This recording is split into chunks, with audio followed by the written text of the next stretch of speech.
Digital surveillance is at an all-time high and is only getting worse, and that threatens your privacy and sovereignty as an individual. And that is why in today's video, we're going to be going through how to de-Google a Pixel phone. Let's jump in.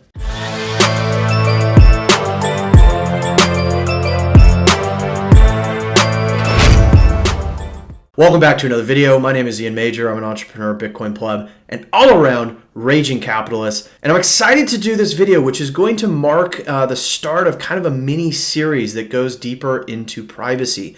For those who have watched the channel, you know I cover all things Bitcoin. And that includes privacy techniques such as CoinJoin, which I've done a number of videos on. But I think it also rightly should extend to the very devices that we use to work with and interface with Bitcoin. And so in today's video and in some of the videos that will follow, I'll basically be going through a full kind of ultimate privacy setup. Now there's just slightly different ways to do this, which I'll comment on as we go along. But for today's video, I'm going to be going and using a Pixel 4. So this is just a regular Pixel 4.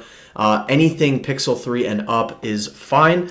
And then there's two main privacy-focused operating systems, Calyx and Graphene. I'm going to be using Calyx in today's video. And ultimately, in future videos, I'm going to do things like Samurai Wallet, which operate on an Android mobile device, and other apps, and ultimately kind of build this complete privacy-centric setup for your mobile device, which we all use every single day. And so this will help you break out of all the unbelievable amount of surveillance that happens through your phones. They are tracking everything you do. And so today we are going to start that fight back. So you're not going to want to miss a thing. For those returning to the channel, welcome back, my friends. As always, it is a pleasure to have you. And for those new to the channel, I welcome you as well. I know there are many of you, over 80% of you watching, in fact, right this very moment, are not currently subscribed. So if you like this content, I invite you to consider subscribing and join us in our merry, growing gang in cyberspace. Again, I cover all things Bitcoin, but I also, as part of 2022 resolution, I want to do more on kind of privacy and self-sovereignty that is tangential, but extremely important to Bitcoin. So with all that out of the way, let's jump in, and I want to first just go briefly through the motivation and the ingredients you will need to get started.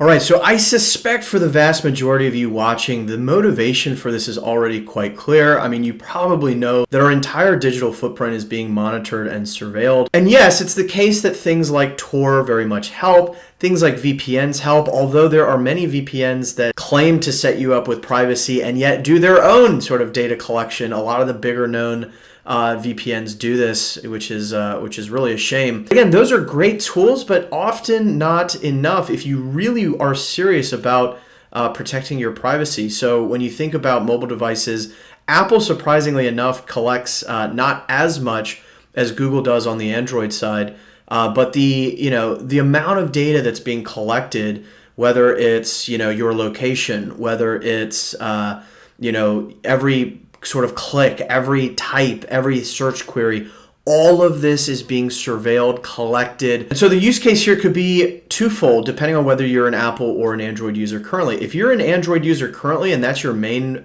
sort of phone, I would urge you to consider looking into this because, again, Google is just harvesting a ton of data from you that you're probably not even aware of. And again, a lot of that is despite your best effort with something like a VPN. You might be an Android user and be happy with kind of one phone, and then maybe you want to get a Pixel as sort of a sidekick device that you use for more of like your Bitcoin kind of apps and things like that. And that's kind of the use case that I'm using. So I have an Apple iPhone for my normal kind of phone. And my aim for this year is to transition all my kind of Bitcoin related activity over to this privacy-centric de-Googled Pixel phone. So the process will feel a little complex, but in terms of the ingredients you need, they're relatively simple. First and foremost, you're going to need a Pixel phone.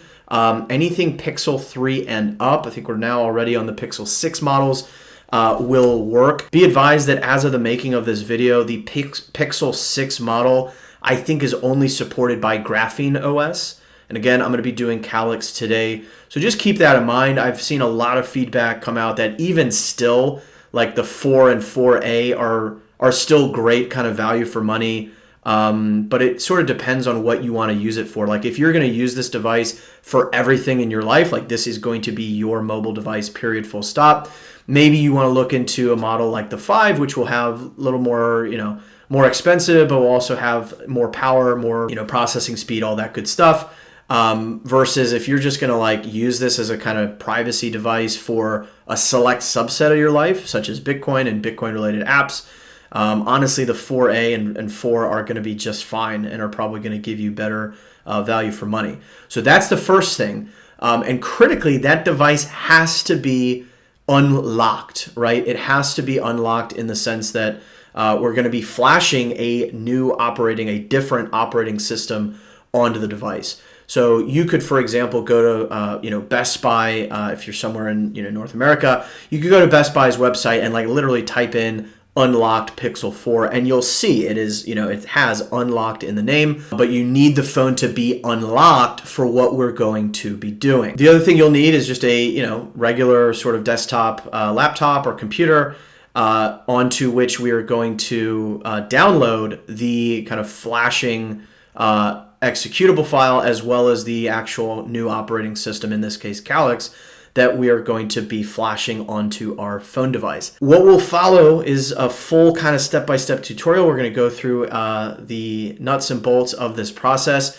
If you watch this and you feel like, okay, like great, but that seems a little over my head, there is Mamushi Mobile, which basically offers a already set up and configured de-Googled Pixel device. So I'll flash up their website here. You can go on this if you're like, look, I'm willing to pay a little extra to, to just sort of have someone else do this for me. And so I think that's pretty neat. It's kind of akin to like a plug and play Bitcoin node. Hey, I don't want to do all the assembly myself. Let me just sort of buy it outright. So Mamushi Mobile is an option if you want to go that route. The other nice thing about Mamushi Mobile is they accept Bitcoin and Monero as payment, so that's great. And that leads me to the final important note I want to mention. If you're going to do the setup here yourself, when how you buy the Pixel is of course important. If you want this to be completely locked tight, like you want there to be absolutely no footprint whatsoever from you, connecting you to this device. Like if you want to really do this perfectly, I think the recommended approach would be to get yourself some non-KYC Bitcoin. So this can be accomplished through mining.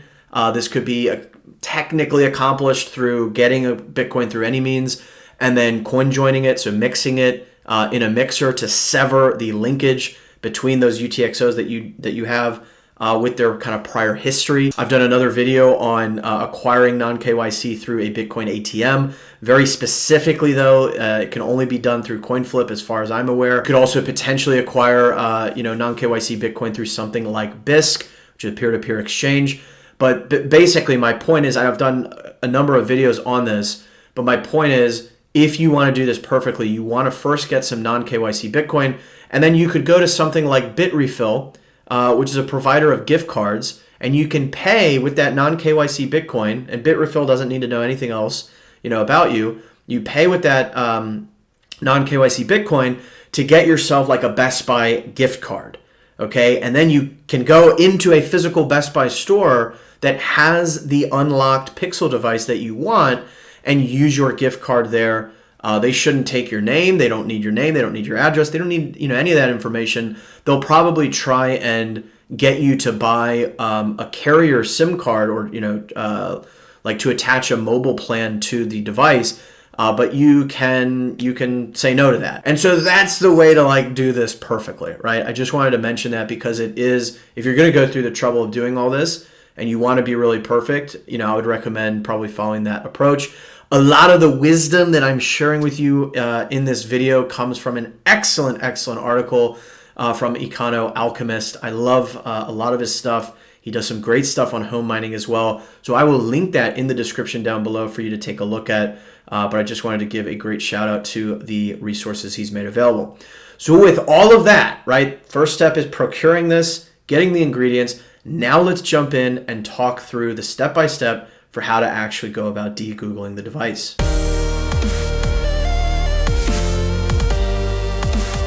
All right, so let's get started with the unboxing. And if we open it up, we will see we have a few things. Number one, we've got the device itself. So we've got this kind of protective cover.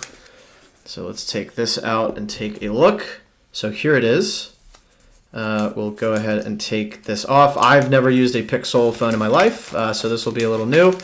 But there we go. Looks pretty clean. So great. We've got the phone there. We've got a little information packet, different user guide. So great. And then we also have the kind of charging piece for the wall outlet, as well as a device that will plug into the phone to do the same. And then you also get this little adapter as well for going from a main USB to a USB-C. I guess if you're trying to plug something else into your phone that only has a regular USB port, that's fine. So we've got everything we should need though. And before we plug the phone into the computer, we're first going to get ourselves set up with the Calyx software. So let's go ahead and do that.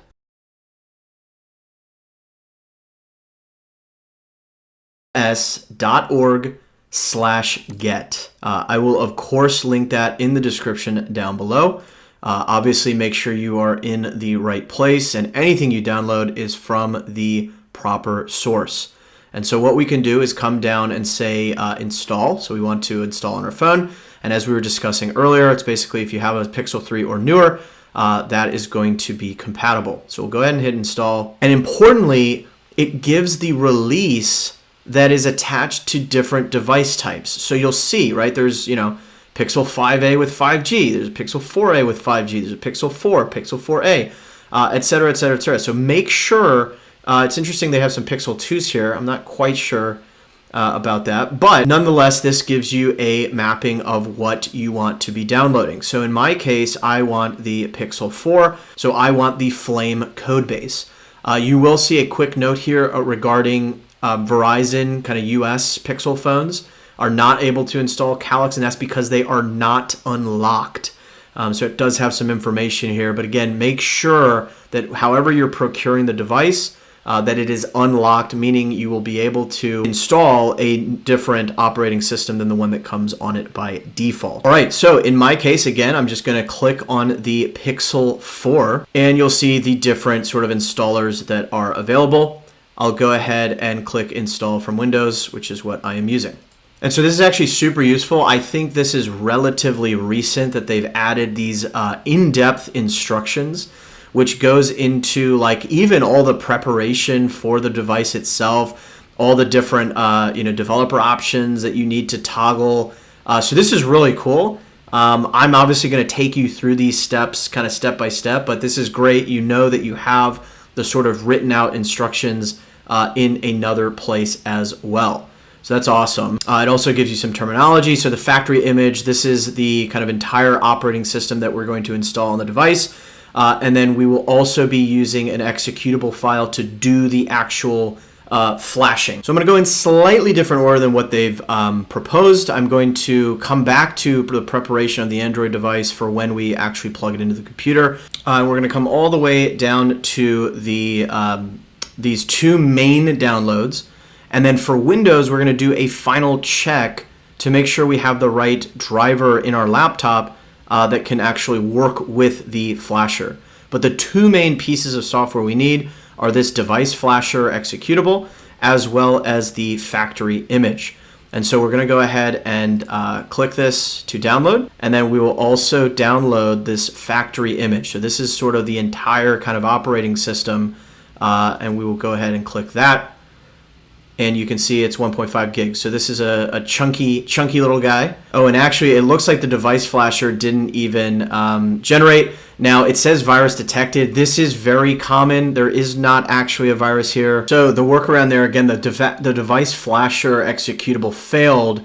And this is actually Chrome doing this. It's actually kind of funny. We're working to de-Google, and Google is blocking us from doing that. But anyway, the workaround I found was to go to Firefox. So I was able to download this in Firefox. And as you can see in my downloads, I now have both the device flasher as well as the Flame factory image. So this is the operating system itself. Now, importantly, as with any software we download from the internet, we want to ideally somehow verify that they are indeed what we expect them to be, and they are indeed from the source that we believe them to be from. For example, what if someone were to come and hack the CalyxOS.org website and put malicious sort of software there? And the way to do that, ideally, they would provide a PGP signature that we could use as part of this process. But what they provide is the hash value that's associated with the executable file. And so what we're going to do is, I'm on Windows. Again, this may look a little different for Mac users, but I'll go over to PowerShell and I will open this up. And it gives us the little bit of code that we have to run, which is quite nice. Now I will use the cd command to get into my downloads folder. So that's just moving me into my downloads. And now within my downloads, I know I have, that is the location for where the file is. And so my PowerShell now knows where it's supposed to be looking. And so I can just copy this command and paste it over here. And so that is going to generate this hash value, which we want to compare to what is on the screen. And so I'm just doing that now, glancing through it. Good. Okay, so great. So we've done that. Now let's do the exact same thing for the factory image. And so we will just take this command and paste it in here. And again, we have got ourselves a hash value that we can compare to what is highlighted here. It looks good. Excellent. So we have verified the two main downloads that we'll be working with. So now we're going to get the phone plugged into the computer and proceed with the steps. All right, so we've got the phone plugged in the computer for the first time. I'm going to power it on.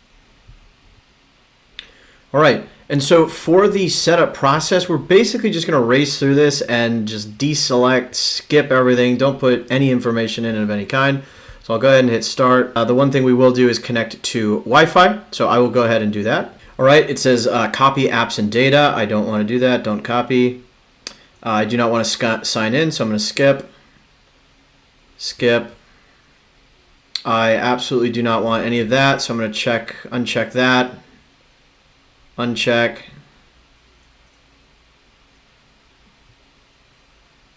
Legal terms, fine. I'm going to skip the pin because, again, we're going to reset this whole thing. I'm going to uncheck all of the additional apps and say OK. And there we go. So we'll hit next, next, next.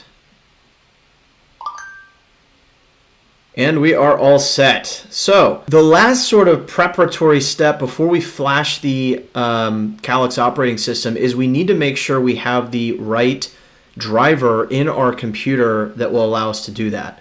And so with our Pixel plugged in on a Windows device at least, and this is only relevant for Windows, by the way. If you're a Mac user, you are fine. But for Windows users, we just need to confirm. And so the way I can do that is if I go to my kind of file explorer, I can right click on this PC and I can hit manage. And this will bring up the computer management kind of interface. I want to go to device manager and I want to go to portable devices. And indeed, I was expecting to see Pixel written here, but this should be fine. So the MTP driver is what we want to see. So that is good. If you were to see something different, then what you would want to do is come back to these instructions and scroll back up a little bit, and that is the install USB drivers for Windows step. So you would go to download the Google USB driver. It has very good instructions on how to do that. and you would basically follow the remaining steps to ensure that you have installed the driver for Windows. So a couple extra steps if you don't have it. I would be surprised if you don't. That is the good news.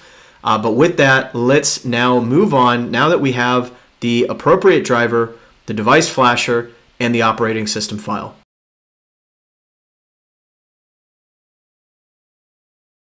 All right, so we are now ready for the fun stuff. So let's come back to our downloads.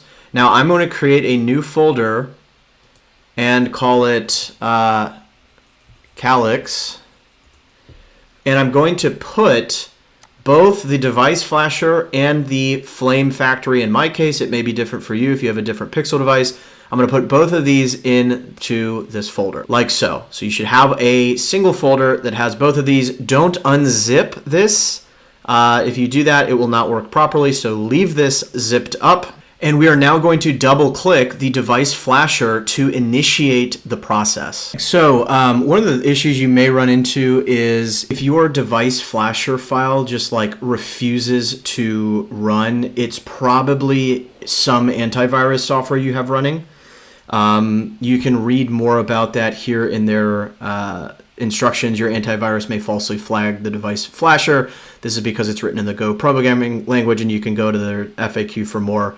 But basically, once you turn your antivirus, protection off, or a lot of times you can whitelist a specific file, which is probably the recommended approach, then it should be fine. So I now have the executable started, and it's presenting me with a few different instructions to complete before hitting enter to continue. So let's go ahead and come back over to the device, and we'll complete these 4 steps, and then we'll come back and hit enter to continue. So firstly, we've got it connected to Wi-Fi. We already did that in the initial setup, and we do not have a SIM card installed. So be sure, if you do have a SIM card, if you do want to use this for calling in addition to apps and things like that, just don't put the SIM card in yet. And so what we want to do is go to settings. Again, I have never used this, so I'm flying a little bit blind here. We want to go down to about phone. And we want to find build number. So let's find build number. So there it is. So you have this build number at the bottom. And so what we're going to do is tap it 7 times to enable developer mode. So 1, 2, 3, 4, 5, 6, 7, and it does count it down, so that's nice. You are now a developer. Great. Now we want to go back and go to system settings, so you can see the system option here. And we want the advanced options, and we want the developer options here near the bottom. And we want to scroll down and enable USB debugging. So we'll hit that. It says allow USB debugging, and we'll say OK. And this presents a RSA key fingerprint, so that's fine. And then the final bit we want to do is from this same developer options menu, we want to find OEM unlocking. Okay, so it's actually near the top. And so allows the bootloader to be unlocked, and it says warning, blah, blah, blah, blah, blah. And I will say enable OEM unlocking. So let's come back to our instructions. So we are connected to a Wi-Fi network. There is no SIM card installed. We enabled developer options, and we also enabled USB debugging as well as OEM unlocking. So we'll go ahead and hit enter to continue. All right, and it's given us what we will be flashing. That is correct, so I'll hit enter to continue. All right, and so it says unlocking the bootloader. Please use the volume and power keys on the device to unlock the bootloader. So let's come back to our device, and you will see we are in this kind of fast boot mode, and we can see this device state that says locked. What we want to do is to unlock that. And so I can use, as you can see, it's indicating here on the side, I can use the volume keys to scroll down. And you can see the little option at the top is changing as I do that.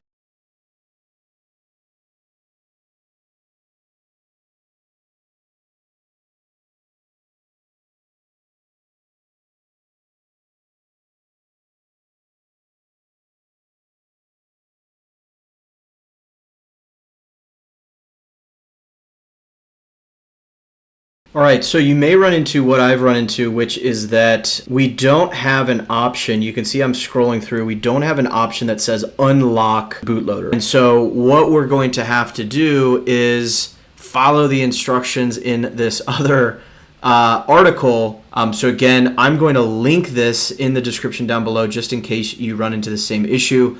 But let's see if we can get this figured out. You could probably skip a few minutes ahead if you are fine, if you see the unlock option. But I'm going to go through these next steps just in case any of you run into the same issue. So I'll hit start just to kind of reboot the regular bootloader. Let's download and install these drivers.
We having fun yet, gang? All right, I guess we'll be right back. All right, I'm gonna have a fun time editing this, so we'll see what I end up doing. But again, just to recap, I was not able to see the unlock bootloader option on my phone, indicating that I didn't have quite the right set of drivers installed on my Windows device, my laptop, and so the link that I will provide from EconoAlchemist has this handy additional guide that will hopefully help remedy this. And so basically what I've done is I have followed these steps and I've installed these drivers. So this should be like everything I need. And drivers are simply what are used to communicate between devices. So I need my computer to be able to properly communicate with my phone.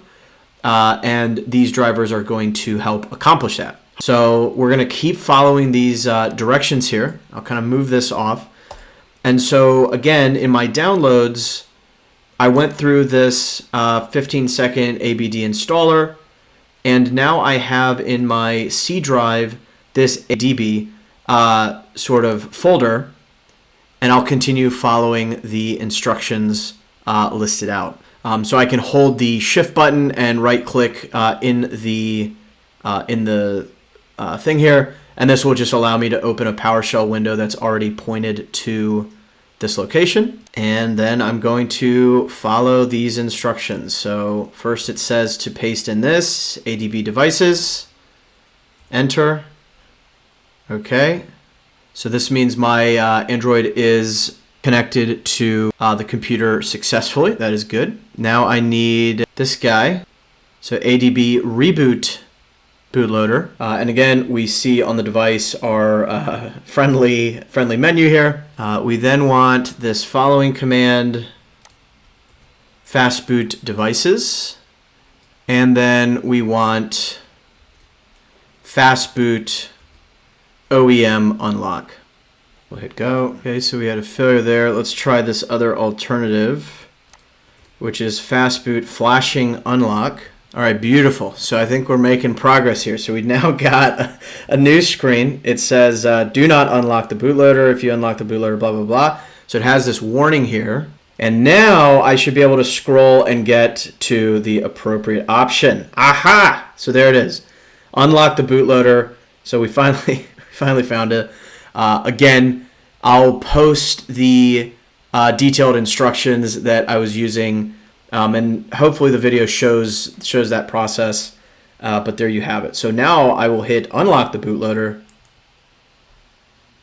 And as you can see, it now has unlocked in the device state.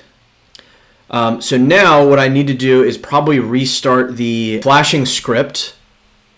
So I'll come back to downloads. I have my little Calyx folder, and I will open back up the device flasher. And just a reminder, if the device flasher doesn't work for you on a Windows, it's probably your antivirus that is blocking it.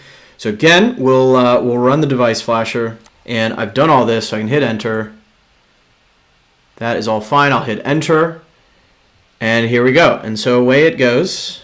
And so it is normal for the device to kind of disconnect and reconnect. See, it's continuing. All right, so it says the bootloader is unlocked. That's great. And this is what we want to see, this fast boot D screen. This is good. And so we're going to let this crank a little bit more. All right, so as we can see, the script has finished. So we have flashed the image onto our device, and it says, please use the volume and power keys on the device to lock the bootloader. So we're kind of relocking it after we've now made these changes. So there we go, lock the bootloader. You can see it's now locked again, and it is loading a different operating system.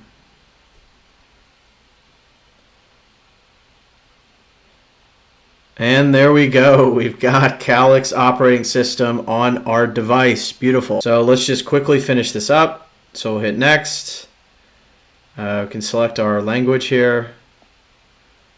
Can select the date and time. I'll select my Wi-Fi. All right, so Google Fi is the kind of default, like you can get cellular service, I guess, through Google. I mean, for now, like we're not going to set that up. So for now, this is fine. It's going to leave it as checked by default, but nothing else will happen because we haven't set anything up there. We'll hit next, and you can see we'll leave this off. We will absolutely uncheck. Now, keep in mind, like this actually may be useful for like depending on the types of apps you're using. If you're going to use this as your entire device for your whole life. Like you probably will want some sort of map, kind of app. And so you can leave this checked. Again, for my purposes, I'm using this pretty exclusively for Bitcoin related apps. And so I'm going to hit next and leave that unchecked. I am going to skip this for sure.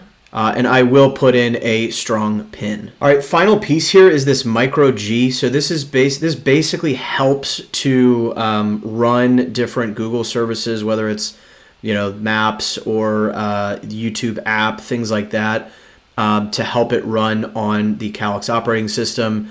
Now, I'm going to disable it, but again, same sort of principle. If you're going to use this, like if you're going to disable this, be 100% sure that you're not going to use any Google services at any time, because apparently it can create issues with apps that you've downloaded if you don't initiate micro G at the start, but then you later try and do it. So just a word of caution there. Again, I'm not planning on using any Google services of any kind on this, and so I'm going to leave that unchecked, and we'll hit next. And then this is kind of nice. I mean, it provides a set of different apps that you might be interested in. For now, I'm going to uncheck these, but I do want a couple of these.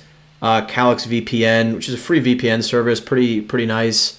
The other one is Molvad, that is a paid one that's quite good. Maybe we'll get DuckDuckGo. What else is on here?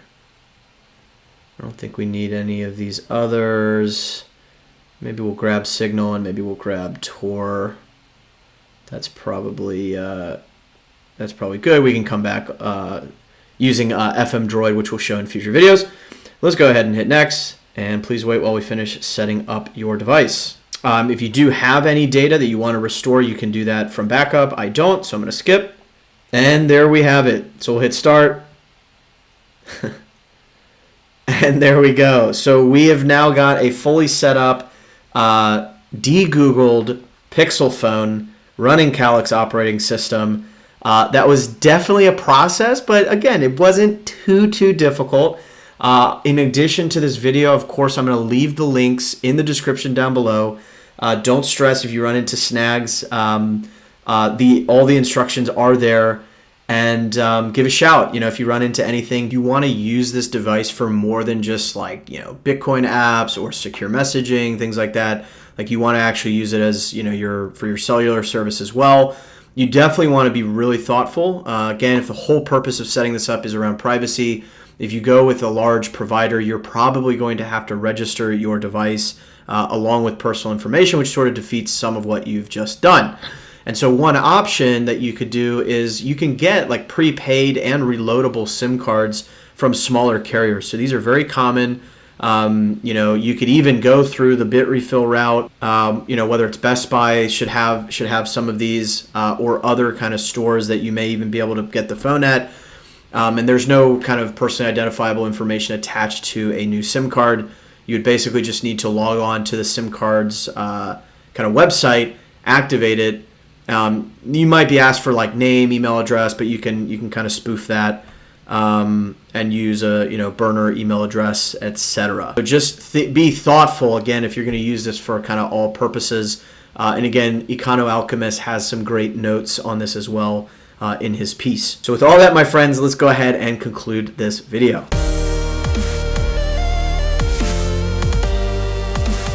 All right, my friends, there you have it. We went through the sort of full process. We talked about the motivation of why this is important. I think we're only going to continue to see more and more and more surveillance as regulators really need to control narratives. They need to control people and taxes. They need to rake in as much as they possibly can. And they need to really just have you under the microscope. Otherwise, their power structures are going to quickly dissolve underneath them. And so this is how you can fight back, at least when it comes to your mobile device. And so we walked through the full process of taking, in this case, a Pixel 4 and de-Googling it, flashing Calyx operating system onto the device. And we are now kind of ready to roll on our quest for ultimate privacy. In future videos, as I mentioned, I'll be going through some great Bitcoin apps that you can install on your de-Google device. This will include things like Samurai Wallet, which I'm really excited to dig into. But I'm curious to hear your thoughts. What do you think? Leave me your questions and comments down below. Again, I know this is a process, and so don't stress about this. Take your time with it. Follow the steps carefully. And check out some of the resources I've linked in the description if you run into any issues, or let me know and I'll do my best to help you out, of course. But for now, we'll go ahead and leave this video here. I hope you found this valuable and useful. If you did, you already know what to do. Give this video a like. Let me know your thoughts. But for now, we'll go ahead and leave this here. As a reminder, my friends, every sat counts. And until next time, I'll see you then.